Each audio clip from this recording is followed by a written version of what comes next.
Hello examiner family, നമ്മളുടെ സ്വന്തം അഗ്നി ബാച്ചിൽ പഠിച്ച് നമ്മൾ ഈ തവണത്തെ +1 എക്സാമിന് 520 ഫുൾ 520 വാങ്ങിച്ചിട്ട് വന്നിട്ടുള്ള മിടുക്കിയായിട്ടുള്ള ദിയക്കുട്ടിയാണ് നമ്മളെ കൂടെ ഉള്ളത്.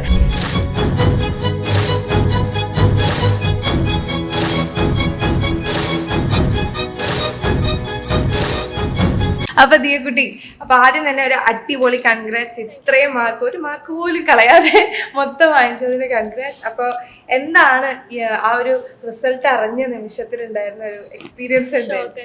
ഷോക്കായിരുന്നു.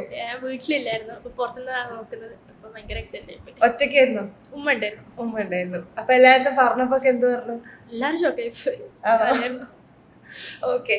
അപ്പൊ നമ്മളെ എക്സാമിനർ കാണാൻ തുടങ്ങിയത് എപ്പോഴാ? കാരണം ലാസ്റ്റ് യൂട്യൂബ് ആയിരുന്നു ആദ്യം. അർച്ചന ക്ലാസ് ഫസ്റ്റ് ആണ്. ഏറ്റവും ഇഷ്ടമുള്ള ക്ലാസ് ആയിരുന്നാ? എനിക്ക് അലൻ സാറിന്റെ എനർജി ആയിരിക്കില്ലേ? അലൻ സാറിന്റെ എന്താ ഇഷ്ടമുള്ള എന്തെങ്കിലും ഒരു ഓർമ്മ ഉണ്ടോ? ഏതെങ്കിലും ലൈവിലുള്ള ഒരു മൊമെന്റോ? +1 ഒക്കെ സാർ കുറെ കോഡായിട്ട് പറയുമല്ലോ, അപ്പൊ രസം, പഠിക്കാനുള്ള രസമാണ്. ASTP എന്നുള്ളതൊക്കെ നല്ല രസമായിരുന്നു. ഓക്കെ. അപ്പൊ മോള് നമ്മുടെ യൂട്യൂബ് കണ്ട് ബാച്ച് കണ്ട ഒരാളാണല്ലോ. അപ്പൊ നമ്മുടെ ബാച്ചിൽ എന്താണ് മോക്കൊരു പ്ലസ് പോയിന്റ് ആയിട്ടോ ഒരു നല്ലൊരു ഫീച്ചർ, മോക്ക് ഇഷ്ടമുള്ള ഒരു ഫീച്ചർ ആയിട്ട് തോന്നിയിട്ടില്ല? PYQ കൊടുക്കുന്നത്. 10th ഞാൻ കുറെ കഷ്ടപ്പെട്ടു PYQ കിട്ടാൻ വേണ്ടിട്ട്. അപ്പൊ ഇത് മുന്നേ തന്നെ ഉണ്ട്, നല്ലായിരുന്നു. ക്ലാസ് അതിനോട് PYQ ചെയ്യുമ്പോൾ കുറച്ചുകൂടി ബെറ്റർ ആവാൻ പറ്റുന്നുണ്ട്. അപ്പൊ നമ്മുടെ ഇത്തവണത്തെ മാത്സ് എക്സാം കുറച്ച് ടഫായിരുന്നല്ലോ. അതേപോലെ ഇപ്പൊ കുറേ പേര് പറഞ്ഞു, കുറേ മക്കളെ സംസാരിച്ച് വെച്ചിട്ട് അവർക്കൊക്കെ ഇംഗ്ലീഷിനാണ് കുറേ പേർക്ക് 2, 3, 4 മാർക്കൊക്കെ പോയിട്ടുള്ളത്. അപ്പൊ മോക്കിപ്പോൾ ഇത് 2 ഫുൾ മാർക്കുള്ള ഒരാളാണ്. അപ്പോൾ എന്തായിരിക്കും നമ്മൾ റെക്ടിഫൈ ചെയ്യേണ്ടി വരിക? മോൾ എന്തായിരുന്നു ചെയ്തത് ആ ഒരു ഫുൾ മാർക്ക്? ഞാൻ മാത്സിൽ പഠിക്കുമ്പോൾ PYQ ചെയ്യും, പിന്നെ അതുപോലെ തന്നെ ഇൻസെർട്ട് കംപ്ലീറ്റ് ദിവസം ചെയ്തിട്ടുണ്ട്. മിസ്ലീനിയൻസ് അധികം ചെയ്യാറില്ല, അപ്പൊ അത് ഞാൻ ചെയ്തിട്ടുണ്ടായിരുന്നു. കുറച്ച് ഡിഫിക്കൽട്ട് ആണെങ്കിലും. അപ്പൊ പിന്നെ അതിലത്തെ ഇംഗ്ലീഷ് ആണെങ്കിൽ ഞാൻ എൻ്റെ നോട്ട്സ് ഉണ്ടാക്കും. വരാൻ സാധ്യതയുള്ള ക്വസ്റ്റ്യൻസ് ഒക്കെ വേറെ തന്നെ ആക്കിയിട്ട്.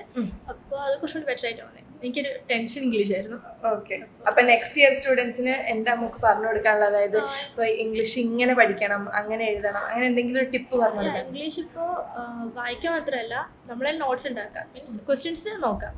നോട്ട് മീൻസ് അത് പാരഗ്രാഫ് എഴുതാനല്ല, ക്വസ്റ്റ്യൻസ് ഒന്ന് നോക്കി വെക്കാം, അത്രേ ഉള്ളൂ. PYQ അല്ലാണ്ട് നമുക്ക് തോന്നുമല്ലോ ഇപ്പൊ ഇങ്ങനെ വരാൻ ചാൻസ് ഉണ്ടെന്ന്.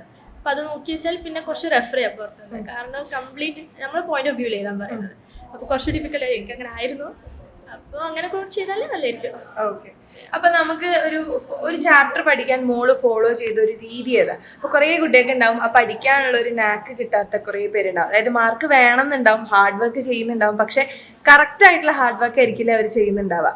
അപ്പൊ മോൾ എങ്ങനെയാണ് ഒരു ചാപ്റ്റർ പഠിക്കുക എന്നുള്ള പറഞ്ഞു കൊടുത്തത് ഒരുപാട് പേർക്ക് ഹെൽപ്ഫുൾ ആയിരിക്കും.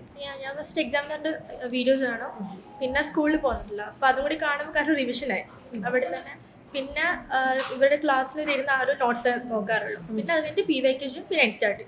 അപ്പൊ ഇങ്ങനെ ഫോളോ ചെയ്യാറ്. അപ്പം തന്നെ കുറച്ച് ബെറ്റർ ആയിട്ട് തോന്നും. പിന്നെ എക്സാമിന്റെ ടൈമിൽ അധികം ഈ ഒരു നോട്ട്സ് ഉണ്ടാവല്ലോ എക്സാമിൽ പ്രൊവൈഡ് ചെയ്യാൻ, അത് ചെയ്യും. പിന്നെ ഞാൻ ഫൈനൽ എക്സാം ടൈമിലാണ് PYQ പിന്നെയും ചെയ്തത്. ഓരോ ക്ലാസ് കഴിഞ്ഞ് ചെയ്യുന്നതുകൊണ്ട് കുറച്ച് നേക്ക് കിട്ടുന്നുണ്ടായിരുന്നു. അപ്പൊ അങ്ങനെ എനിക്ക് ബെറ്റർ. ഓക്കെ. അത് ഒരുപാട് പേർക്ക് ട്രൈ ചെയ്ത് നോക്കിയാൽ പറ്റുന്ന ഒരു കാര്യമാണ്. പിന്നെ എന്തെങ്കിലും ഒരു സ്പെഷ്യൽ ആയിട്ടുള്ള പഠിക്കുന്ന രീതി ഉണ്ടോ? സ്പെഷ്യൽ ഇപ്പൊ ചിലര് പഠിപ്പിച്ച് പഠിക്കും, അങ്ങനെയൊക്കെ ഉണ്ടാവുമല്ലോ. അപ്പൊ അതുപോലെ എനിക്ക് ഒറ്റയ്ക്ക് ഒറ്റയ്ക്ക് എന്തെങ്കിലും ഒരു സ്പെഷ്യൽ ട്രിക്ക് എന്തെങ്കിലും എന്തെങ്കിലും ചെയ്യുന്ന കാര്യം? ഇല്ല, മീൻസ് എനിക്ക് ബോറടിക്കും, അപ്പോൾ സ്റ്റോപ്പ് ചെയ്യും. കാരണം അല്ലാണ്ട് എനിക്ക് പഠിച്ചാൽ കിട്ടില്ല. അപ്പൊ എനിക്ക് ഇത് തോന്നുന്നത് അന്നേരം പഠിക്കാതിരിക്കും. അപ്പൊ അങ്ങനെ ഫ്രീ ആയിട്ട് പഠിക്കാം, സ്ട്രെസ് ഇല്ലാണ്ട്. ഇപ്പൊ എക്സാം ടൈമിൽ എന്തെങ്കിലും ഒരു പ്രത്യേക ടൈം ടേബിളോ കാര്യങ്ങളൊക്കെ മോള് ഉണ്ടാക്കാറുണ്ടോ? എങ്ങനെയാ ചെയ്യാറ്? ഇപ്പൊ ഓരോ വീക്കിൽ എന്തൊക്കെ പഠിച്ച് തീർക്കണം എന്നുള്ളത് ഓൾറെഡി ഒന്ന് മൈൻഡിൽ കാൽക്കുലേറ്റ് ചെയ്യും. ഇത് വെച്ചാൽ നടക്കൂല, പെട്ട് ഫോളോ ചെയ്യാൻ കഴിയില്ല. അപ്പൊ അങ്ങനെ ചെയ്ത് നോക്കും. പിന്നെ ടൈം എനിക്ക് ഏതാണ് എന്താ പറയുക കംഫർട്ടബിൾ ആയിട്ടുള്ള ടൈം അത് നോക്കിയിട്ട് ആ ടൈമിൽ പഠിക്കും. എനിക്ക് രാത്രി അധികം പറ്റൂല. അപ്പൊ രാവിലെ എനിക്ക് രാത്രി എത്ര മണിക്ക് എനിക്ക് രാവിലെ എനിക്ക് ഞാൻ രാത്രി വേഗം ഉറങ്ങും. അപ്പൊ രാവിലെ ഒരു 3 മണി എനിക്ക് ആ സമയത്ത് പഠിക്കാൻ പറ്റുള്ളൂ. അപ്പൊ അതുകൊണ്ട് 3-4 മണിക്ക് എണീച്ചിട്ട് പഠിക്കും. രാത്രി വേഗം ഉറങ്ങും. ഓരോരുത്തർക്കും ഓരോ പോലെ. ചിലർ നൈറ്റ് പേഴ്സൺ ആയിരിക്കും, ഞാനൊരു മോർണിംഗ് പേഴ്സണാണ്. എത്ര നേരത്തെ വേണമെങ്കിൽ എനിക്ക്, പക്ഷെ രാത്രി ലേറ്റ് ആയിട്ട് ഇരിക്കാൻ പറ്റില്ല. അപ്പൊ അത് നമ്മള് ആ ഒരു ബെസ്റ്റ് അവർ നമ്മൾ കണ്ടുപിടിക്കുക എന്നുള്ളതാണ്, അല്ലാതെ നമുക്ക് എഫക്റ്റീവ് ആവാം. അപ്പൊ ഈ രാവിലെ എണീറ്റ് ഇങ്ങനെ ഉറക്കണച്ചിരിക്കുമ്പോ ഉറങ്ങി പോകാനുള്ള സാധ്യത ഉണ്ടല്ലോ, കാരണം നമുക്ക് ഉറക്കം വരുമല്ലോ. അപ്പൊ ഒബ്വിയസ്ലി എക്സാം ടൈമിലൊക്കെ ചിലപ്പോൾ നമ്മള് വളരെ കുറച്ചു നേരം ഉറങ്ങുള്ളൂ. പേടിയുള്ള ആൾക്കാരൊക്കെ ആണെങ്കിൽ അങ്ങനെയാണല്ലോ. അപ്പൊ അങ്ങനെ എണീറ്റിരിക്കാൻ വേണ്ടി എന്താ ഇപ്പൊ അലൻ സാർ ബൂസ്റ്റ് കുടിക്കാനൊക്കെ പറയില്ല, അതുപോലെ ഫസ്റ്റ് എണീച്ചാണ് ഞാൻ പാട്ട് വെക്കും. മീൻസ് എനിക്കൊന്ന് ബൂസ്റ്റ് ആവാൻ വേണ്ടിട്ട് ഫസ്റ്റും കുറച്ചൊന്ന് റീൽസ് നോക്കും, ഷോർട്സ് നോക്കും. അപ്പൊ എന്റെ മൈൻഡ് ഒന്ന് ഫ്രഷ് ആയി, എനിക്ക് പഠിക്കാൻ പറ്റുന്ന, എന്നിട്ട് ബുക്ക് എടുക്കും. എന്റെ ഫേവറേറ്റ് ഫുഡ് എന്താ? ഫുഡ് എനിക്ക് പിസ്സ. ഓക്കെ. ഞാൻ വെച്ച ബിരിയാണി എന്ന് പറയുന്നത്. പിസ്സ നമ്മൾ ഇവിടെയൊക്കെ ബിരിയാണിയാണല്ലോ ഫുൾ.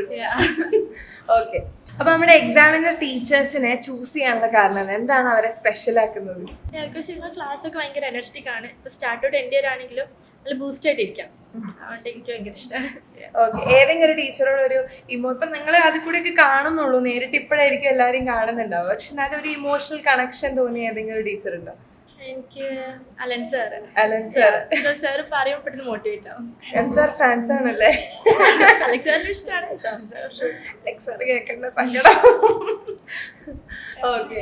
അപ്പൊ മോളെ ഈ ഒരു വീഡിയോ കാണുന്ന ഒരുപാട് ജൂനിയേഴ്സ് ഉണ്ടാവുമല്ലോ, ഇപ്പൊ SSLC കഴിഞ്ഞ് നിൽക്കുന്നത്. അപ്പൊ SSLC നമുക്കറിയാം കുഞ്ഞു ബുക്കാണ് പഠിക്കാനുള്ളത് അല്ലേ, വളരെ ചെറിയ ബുക്ക്, വളരെ സിമ്പിൾ കാര്യങ്ങളൊക്കെയാണ്. അപ്പൊ അതിൽ നിന്ന് നമ്മൾ +1 വരുമ്പോൾ ഭയങ്കര ഒരു ഡ്രാസ്റ്റിക് ചേഞ്ച് നമുക്ക് ആദ്യം തോന്നും. അപ്പൊ അതിൽ തന്നെ അവിടെ ഡീമോട്ടിവേറ്റഡ് ആയി പോകുന്ന കുട്ടികളുണ്ടാവും. അപ്പൊ മോൾക്ക് അങ്ങനെ ഒരു ഫേസ് ഉണ്ടായിട്ടുണ്ടോ? അതിനെ എങ്ങനെയാണ് മോള് ഓവർകം ചെയ്തത്?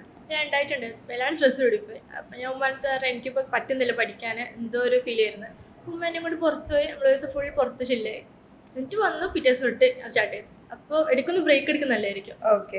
അപ്പൊ ഡീമോട്ടിവേറ്റഡ് ആവുമ്പോ ഇതാണ് മോളെ ഒരു ഞാൻ ഫസ്റ്റ് ഉമ്മാൻ്റെ അടുത്ത് പറയാം കാര്യം. അപ്പൊ ഉമ്മ പോയിട്ട് ഓക്കെ ഫൈൻ നമുക്ക് പുറത്ത് പോകാന്ന് പറയും. പക്ഷെ പുറത്ത് എനിക്കെന്താണ് ഇഷ്ടം അത് ചെയ്തുതരും, അതുപോലെ തന്നെ. അപ്പൊ കഴിഞ്ഞു. അപ്പൊ പൊതുവെ എല്ലാ പേരൻസും മക്കൾക്ക് വേണ്ടിയിട്ട് എന്തും ചെയ്തു കൊടുക്കാൻ റെഡി ആയിട്ടുള്ള പേരൻസ് തന്നെയാണ് പൊതുവെ. എന്നാലും മോളുടെ ഉമ്മേനെ പറ്റിയിട്ട് കുറച്ച് കാര്യങ്ങൾ ഒരു മാർക്കിലേക്ക് ഭയങ്കര സപ്പോർട്ടീവ് ആണ്. പിന്നെ പഠിക്കുന്ന ഇപ്പൊ വീട്ടിലിപ്പോ എന്തെങ്കിലും വർക്ക് പറയുകയാണെങ്കിലും പഠിക്കുന്നവരാണെങ്കിൽ ഫസ്റ്റ് അതിന് പ്രിഫറൻസ് കൊടുത്തിട്ട് ബാക്കി ഉമ്മയാലും പപ്പയാലും ഫാമിലി എല്ലാവരും നല്ല സപ്പോർട്ടായിരുന്നു. അപ്പൊ ഈ നമ്മള് ഫോണിലാണല്ലോ ഈ ക്ലാസ്സസ് ഒക്കെ കാണുന്നത്. അപ്പൊ പൊതുവേ പേരൻസിനൊക്കെ ആദ്യം ഒരു ഡൗട്ട് ഉണ്ടോ, ഇത് ക്ലാസ് ഒക്കെ വെറും ഉള്ളതാണോ, അതോ ഇനി വെറുതെ ആരൊക്കെയോ എന്തൊക്കെയോ പറഞ്ഞു പോകുന്ന ക്ലാസ്സസ് ആണോ എന്നൊക്കെ കുറെ പേർക്ക് സംശയം ഉണ്ടാവുമല്ലോ. അപ്പൊ നമ്മുടെ എക്സാമിനർ ക്ലാസ്സസിനെ പറ്റിയിട്ട് മോളെ പേരൻസ് എന്താ പറയാ? നല്ലതാണ്. കാരണം 8th തൊട്ടിട്ട് ഫുൾ കൊറോണ ആയതുകൊണ്ട് ഫോൺ കിട്ടിയല്ലോ. പിന്നെ അവർക്ക് നെയ്ക്ക് കിട്ടി ഇങ്ങനെ ക്ലാസ് ഒക്കെ ഉണ്ട് എന്നുള്ളത്. പിന്നെ എക്സാമിനർ ഞാൻ അങ്ങോട്ട് പറഞ്ഞു 10th കഴിഞ്ഞപ്പോൾ, കാരണം 10th ട്യൂഷൻ പോയില്ല. ഇപ്പൊ ലാസ്റ്റ് തൊട്ട് എക്സാമിനർ ഒരു വീഡിയോ കണ്ടത് ബയോളജിന്റെ 1 ഷോട്ട് ഒരു വീഡിയോ ഭയങ്കര ഇഷ്ടമായി. പിന്നെ ഞാൻ +1 എനിക്ക് ചേരണം എന്ന് പറഞ്ഞു. അപ്പോഴത്തേക്കും ഓക്കെ പറഞ്ഞു, ഒന്നുമില്ല ജസ്റ്റ് ഞങ്ങളെ 2 വീഡിയോസ് കാണിച്ചു കൊടുത്തു. അപ്പൊ അവർക്കും ഇഷ്ടമായി. എന്റെ കൂടെ എടുക്കൊന്നിരിക്കും. അപ്പൊ ഞാൻ ചിലപ്പോൾ 2x ഒക്കെ ഇട്ട് എടുക്കാൻ റിവിഷൻ ചെയ്യുമ്പോൾ പറയും എന്താ പറയുന്നൊക്കെ തിരിയുന്നില്ല. ബിക്കോസ് എനിക്ക് കഴിഞ്ഞില്ല ക്ലാസ്, അപ്പൊ രണ്ടാമതല്ല. അപ്പൊ അവർക്കും ഇഷ്ടം ക്ലാസ് വെക്കാന്. അങ്ങനെ ഏതെങ്കിലും ടോപ്പിക് ഉമ്മ പഠിച്ചിട്ടുണ്ടോ? ഉമ്മാനോട് ഞാൻ ഇടയ്ക്ക് മാത്സ് ഒക്കെ പഠിക്കും, ഉമ്മാൻ്റെ അടുത്ത് പോകും. ചില ക്വസ്റ്റ്യൻസ് ഒക്കെ വർക്കൗണ്ട് എനിക്ക് തിരിയാത്തപ്പോ ഉമ്മക്ക് പറഞ്ഞു കൊടുക്കും. അപ്പൊ ഉമ്മ എനിക്കെല്ലാം മനസ്സിലായി, വേഗം പോവാൻ വേണ്ടി പറയുന്നത്. അപ്പൊ എടുക്കും ഞാൻ ഉമ്മാനത്തിന്റെ പോക്ക് ചെറുതിലോട്ട്. ഉമ്മ ഫസ്റ്റ് ടീച്ചർ. ഓക്കെ, അടിപൊളി. അപ്പോ ഈ ഒരു വീഡിയോ കാണുന്ന മോളുടെ ജൂനിയേഴ്സിനോട് നമുക്ക് ഒരു പീസ് ഓഫ് അഡ്വൈസ് എന്താണ് കൊടുക്കാനുണ്ടാവുക? അഡ്വൈസ് ഇപ്പൊ +1 സ്റ്റാർട്ട് ചെയ്തു പഠിക്കാൻ. ബിക്കോസ് എന്റെ ഫ്രണ്ട്സ് എല്ലാവരും പറഞ്ഞു +1 കുറച്ച് ഞാൻ വിചാരിച്ചു റിലാക്സ് ആവാം. പക്ഷെ ബുക്ക് കണ്ടപ്പോഴത്തേക്കും ഫുൾ പോയി. ബിക്കോസ് മാത്സ് നല്ല ഒരു ഇതുണ്ട് പഠിക്കാൻ കുറെ. അപ്പോൾ ഇപ്പൊ സ്റ്റാർട്ട് ചെയ്തോ, പക്ഷെ റിലീഫ് ചെയ്തിട്ട് പഠിക്കണം, റിലാക്സ് ആയിട്ട്. അത്രേ ഉള്ളൂ. ഓക്കെ. അപ്പൊ മോളുടെ ഡ്രീം എന്താവണം എന്നാണ്? എനിക്ക് എഞ്ചിനീയറിംഗ് എടുക്കാനാണ് ആഗ്രഹം. ഓക്കെ. അപ്പൊ ഒരു IIT-ലൊക്കെ കിട്ടി ഒരു അടിപൊളി എഞ്ചിനീയർ ആയിട്ട് വരട്ടെ. ഇപ്പൊ നെക്സ്റ്റ് ഇയർ ഇതേപോലെ 1200 വാങ്ങിച്ചിട്ട് നമുക്ക് ഇതേപോലെ ഞാൻ തന്നെ ഇന്റർവ്യൂ എടുക്കാൻ പറ്റിട്ടെന്ന് നമുക്ക് വിഷ് ചെയ്യാം കേട്ടോ. അപ്പൊ ഓൾ ദ വെരി ബെസ്റ്റ്. ഇപ്പൊ മുന്നോട്ടേക്ക് എല്ലാ കാര്യങ്ങൾക്കും നല്ലത്.